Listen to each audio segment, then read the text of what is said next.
I still remember the sound before I remember the words. A low murmur swept through the room, like a sudden change in weather. Chairs scraped. Someone laughed nervously. Phones lifted into the air. And in the middle of all that noise, I stood completely still, as if my body had forgotten how to react. We were surrounded by people, faces I recognized, faces that mattered, a place where respect was assumed, where family pride was supposed to protect me. The lights felt too bright, almost exposing, and for a second I became painfully aware of my own breathing, slow, heavy, uneven. Then it happened. My daughter turned toward me, not privately, not with hesitation, but openly, publicly. Her expression wasn't confused or emotional. It was firm, decided, as if she had rehearsed this moment and was finally relieved to perform it. The air changed instantly. I felt something inside me drop, not break, drop, like an elevator with a snapped cable. My stomach tightened, my hands went cold, and a sharp heat spread behind my eyes. I wanted to move, to say something, to stop whatever was unfolding, but my body refused to cooperate. I was frozen in a moment I never imagined could exist. People weren't looking at her anymore. They were looking at me. Some with curiosity, some with judgment, some with quiet satisfaction. I could almost feel assumptions forming, conclusions being drawn without a single question asked. My reputation, my role, my identity, all seemed to shrink in real time, collapsing into whatever version of me her words were creating. I searched her face instinctively, hoping for a crack, a flicker of doubt, anything that would tell me this was a mistake or a misunderstanding. There was nothing, just certainty. That was when the humiliation truly hit, not just because of what she did, but because of where she did it, in front of everyone, in a space where I had always stood tall, where I had worked so hard to belong, where my sacrifices were supposed to mean something. I could hear my heart pounding in my ears. Each beat felt louder than the last, as if my own body was reacting before my mind could catch up. Time slowed down, stretching the seconds into something unbearable. And in that silence between reactions, one question echoed louder than anything else. How did the person I trusted most become the one who chose to destroy me in front of everyone? Before that moment, my daughter wasn't just my child, she was my purpose. I shaped my entire life around her needs without ever questioning it. Every major decision I made had her at the center. The jobs I accepted, the ones I turned down, the money I saved instead of spending on myself, the dreams I quietly postponed, telling myself there would be time later. If she was safe, if she was happy, then I believed I had succeeded. I was there for every important moment, and for many unimportant ones too. Late nights when she couldn't sleep, early mornings when she doubted herself. I became the person she leaned on when the world felt heavy. She used to look at me with complete trust, the kind that doesn't need words. That bond wasn't built overnight. It was built through years of showing up when it was inconvenient, when I was exhausted, when no one was watching. I defended her when others criticized her. I protected her mistakes from becoming scars. I believed that loyalty, once given, would come back to me in the same form. That belief made me blind. At first, the changes were small, almost unnoticeable. Shorter conversations, less eye contact, a distance I blamed on age, stress, independence. I told myself this was normal. Children grow, they pull away. That's life. But there were moments that didn't sit right. She stopped sharing things she used to tell me without hesitation. Her phone became something she guarded closely, always angled away, always locked. When I asked simple questions, her answers felt rehearsed, polite but empty. I noticed how quickly her tone changed when certain names came up, how defensive she became over things that didn't used to matter. Still, I ignored it. I didn't want to believe anything bad could grow in a relationship built on sacrifice. I convinced myself that trust meant silence, that questioning her would somehow damage what we had. So I stayed quiet. I smiled. I let things slide. There were times I sensed tension just beneath the surface, a sharpness in her words that disappeared as quickly as it appeared, a look that felt less like affection and more like evaluation, as if she was measuring me against something I couldn't see. Looking back, the signs were there, but love has a way of rewriting reality. It tells you that loyalty is permanent, that effort is always recognized, that betrayal only happens to people who failed somewhere along the way. I never considered it could happen to someone who gave everything. By the time I felt the trust truly cracking, it was already too late. Something had shifted in her long before that public moment. Something had been growing quietly, feeding on my silence and my faith. And I had no idea how close I was to losing not just my daughter, but the life I had built around being her protector. The betrayal didn't arrive suddenly. It arrived with certainty. That public moment wasn't the beginning, it was the reveal. As I stood there, surrounded by faces that now felt hostile, my mind replayed the exact second everything shifted. The moment she decided not just to hurt me, but to do it where it would leave the deepest mark. She didn't hesitate. She didn't lower her voice. She didn't ask me to step aside. She chose exposure. Her actions felt calculated, measured, like this outcome had already been accepted by her long before I realized I was part of it. I remember the pressure in my chest, sharp and constant, as if my body was warning me before my mind could process the damage. My thoughts scattered. One part of me desperately searched for logic, another part refused to accept what was happening. I kept telling myself there had to be a reason I didn't know yet, some misunderstanding, some missing piece that would explain why my own daughter was standing against me. But the longer the moment stretched, the harder it became to deny the truth. She wasn't confused, she wasn't emotional, she was confident. That realization hurt more than anything else. I felt exposed, stripped of years of effort in a matter of seconds. Everything I had done for her, everything I believed we shared, suddenly felt irrelevant. The bond I thought was unbreakable was now being used against me, twisted into something unrecognizable. Inside me, a quiet war started.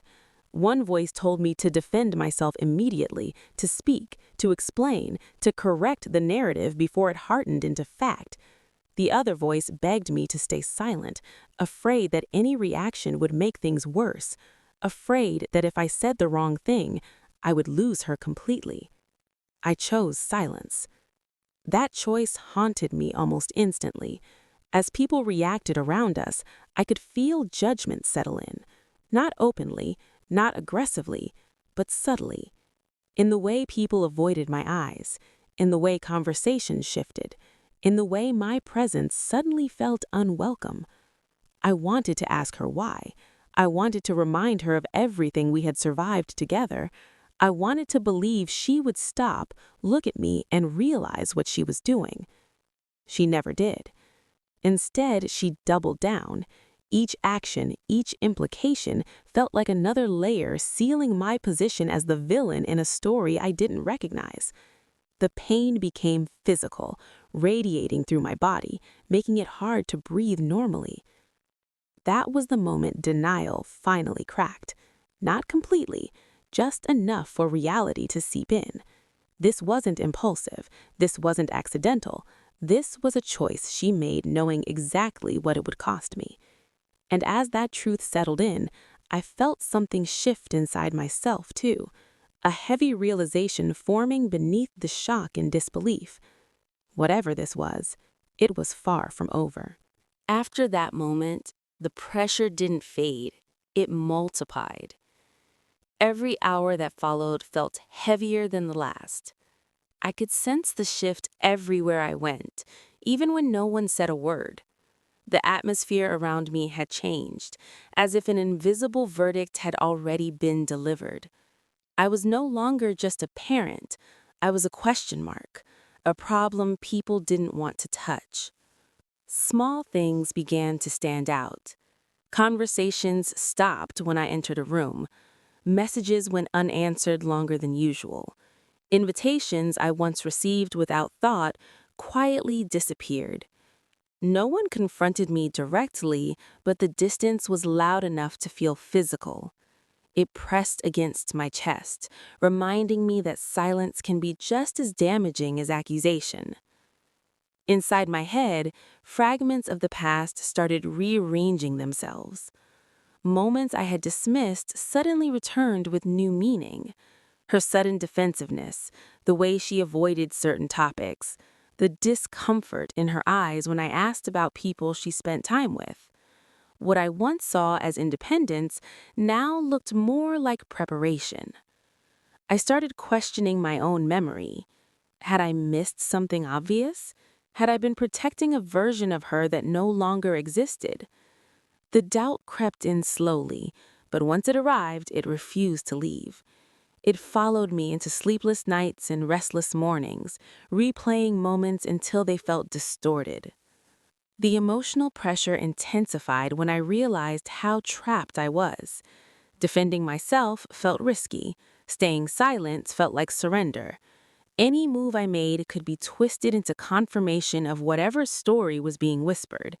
I was forced into a role I never agreed to play, with no script and no chance to step off the stage.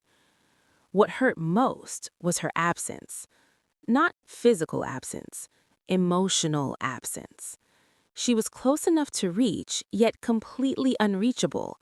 When our paths crossed, her eyes slid past me as if I were already a stranger. That distance cut deeper than the public humiliation ever could. The stakes became painfully clear. This wasn't just about reputation. It wasn't just about pride. It was about losing my place in my own family, about being erased from a life I had helped build from nothing, about watching my identity unravel without understanding why.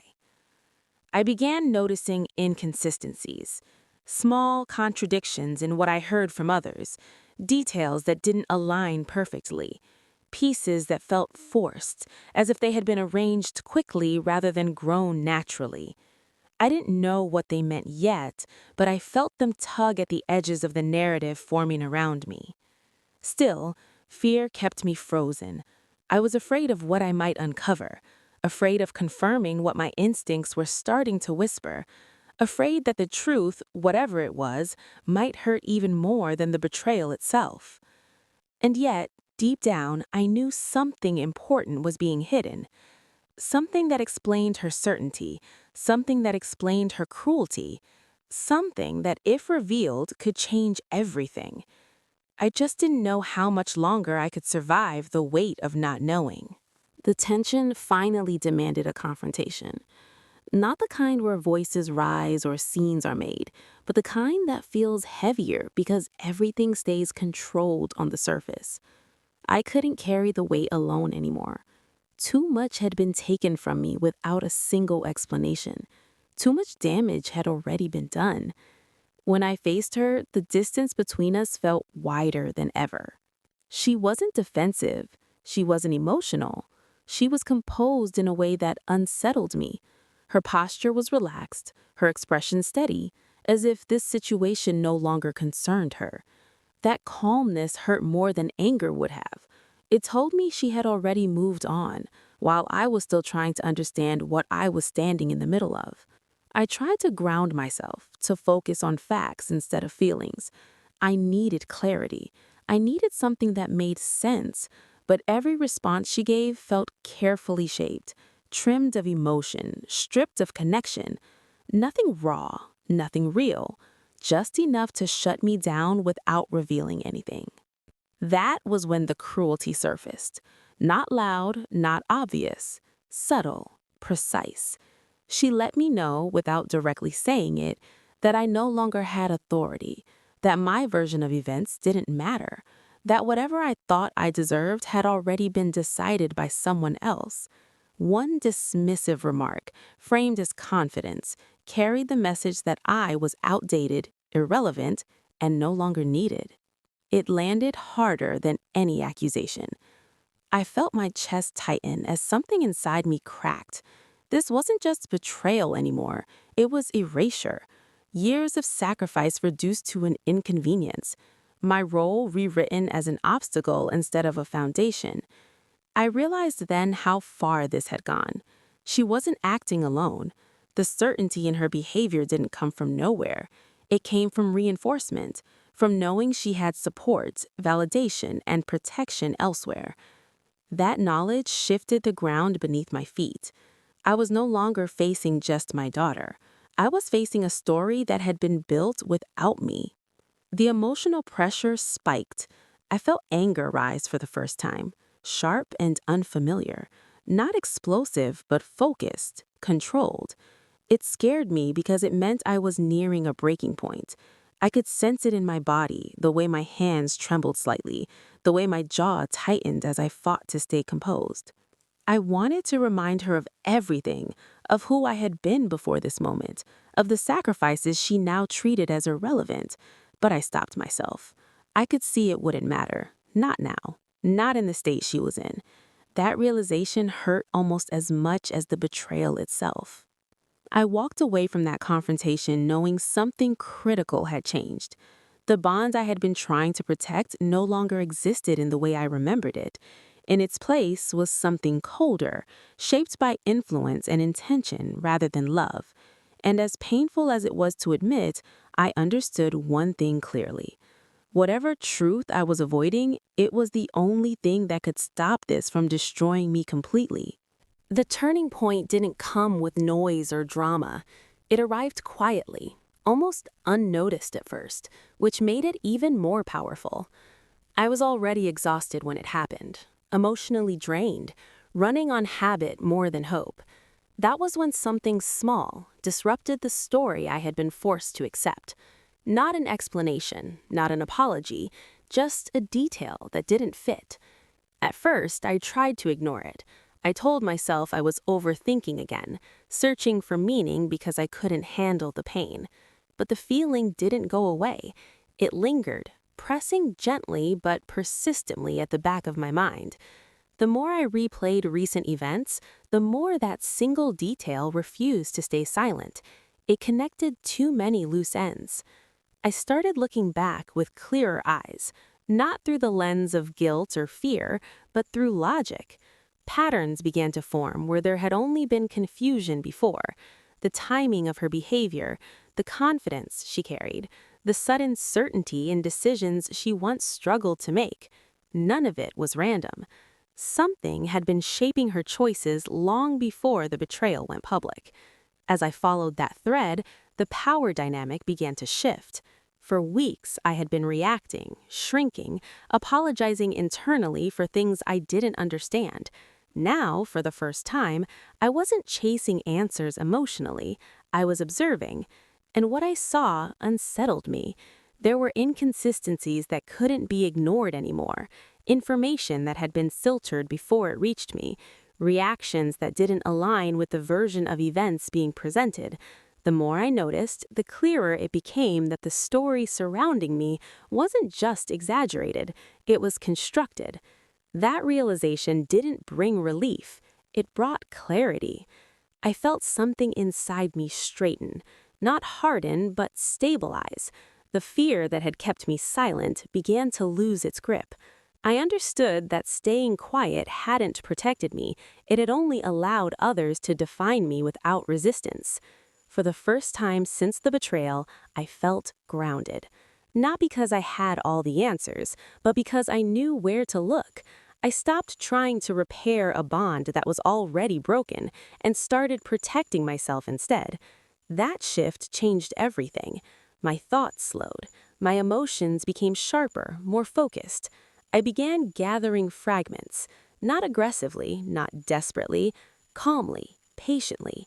I paid attention to what was said, and more importantly, what was avoided. I noticed who hesitated when certain topics surfaced, who over-explained, who stayed silent at the wrong moments. Each observation added weight to a truth that was emerging beneath the surface. The most difficult part was accepting what this meant about my daughter. Not that she was incapable of betrayal, but that she had been influenced, guided, and reassured in ways I had underestimated.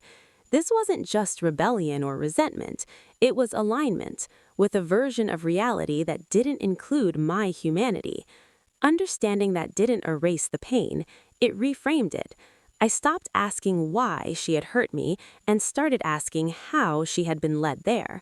That question opened doors I hadn't known existed, doors that revealed motivations, incentives, and pressures that had never been visible from the outside. By the time I fully grasped the direction this was heading, I was no longer afraid of the truth. I was ready for it. Because whatever was coming next wasn't about revenge or control, it was about reclaiming my narrative, about stepping out of the shadow of false assumptions and standing on facts. And deep down, I knew that when the full truth surfaced, it wouldn't just change how others saw me, it would change everything. When the truth finally surfaced, it didn't trickle out. It hit all at once. There was no dramatic build-up, no warning, just a sudden collapse of everything that had been carefully arranged to keep me in the dark. The version of events that had painted me as the problem couldn't survive contact with reality anymore. Too many details surfaced at the same time. Too many connections became impossible to deny. The shift was immediate. The same people who had avoided my eyes now looked at me differently, not with sympathy yet, but with uncertainty. Confusion replaced confidence. The certainty that had protected the lie evaporated, leaving behind an uncomfortable silence. I didn't need to say anything. The truth was doing the work on its own. What hurt most was seeing my daughter in that moment, not exposed in anger, but exposed in stillness. The confidence she once carried vanished. The posture that had felt untouchable softened under the weight of what was now undeniable. The support she believed was solid began to fracture, and for the first time, she wasn't in control of the narrative. The realization spread quickly. What had been presented as concern was revealed as manipulation. What had looked like courage was rooted in convenience. The betrayal wasn't a single act anymore. It was a chain of choices, each one easier to make because the previous lie had gone unchallenged. As the truth expanded, so did the emotional impact. I felt everything at once. Relief that I wasn't imagining things, grief for the relationship that had been damaged beyond repair, anger for the weeks of isolation and self-doubt I had endured. And beneath all of it, a quiet sense of justice finally taking shape. This wasn't about winning. It was about being seen accurately for the first time since the betrayal, about having my identity returned to me after it had been distorted and stripped away. The weight that had pressed on my chest for so long began to lift, replaced by something steadier: acceptance.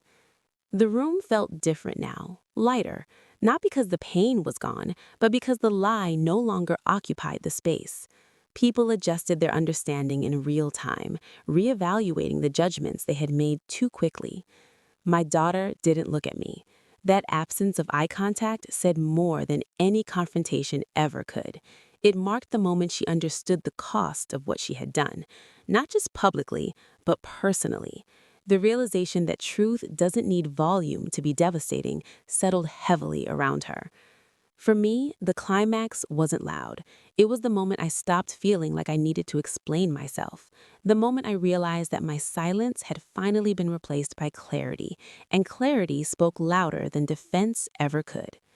The truth had exploded without a single word from me, and in its aftermath, I stood exactly where I belonged. The aftermath wasn't dramatic. It was quiet. And in that quiet, everything settled into its proper place. Consequences didn't arrive all at once, but they arrived steadily. The narrative that had once protected my daughter no longer worked in her favor. People became cautious around her. Questions she was never prepared to answer followed her everywhere. The confidence she once carried was replaced by restraint, by the awareness that trust, once broken publicly, doesn't return easily. I didn't celebrate that. Watching her face the results of her choices was painful in a different way. Not because I wanted to shield her, but because it forced me to accept that love doesn't always prevent accountability. Some lessons can only be learned when protection steps aside. For me, healing didn't mean forgetting. It meant reclaiming myself piece by piece.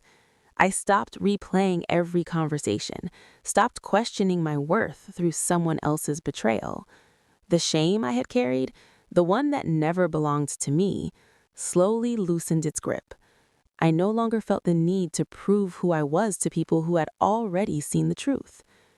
The emotional weight didn't disappear, but it changed shape. It became quieter, heavier in reflection, lighter in presence. I learned to sit with the loss of what I thought our relationship was, without letting it define my future. I allowed myself to grieve not just the betrayal, but the version of my daughter I believed in for so long. That was the hardest part. Closure didn't come from apology or reconciliation. It came from self-respect, from choosing not to chase validation from someone who had already shown me where they stood. I accepted that some relationships don't end with understanding, only with clarity. And clarity was enough. I walked away with something I didn't expect to regain so quickly: my sense of self, my dignity, my voice. I no longer felt small in rooms that once made me shrink. I stood steady, knowing that truth had restored what betrayal tried to take. The pain remains a part of my story, but it no longer controls it. If you've ever been betrayed by someone you loved, especially someone you sacrificed everything for, know this: silence doesn't mean weakness, and truth doesn't need permission to surface. Sometimes justice isn't loud. Sometimes it simply arrives and changes everything. If this story resonated with you, subscribe for more real, emotional stories like this. Share it with someone who needs to hear they're not alone. And comment below if you've ever had to choose self-respect over a relationship you never wanted to lose.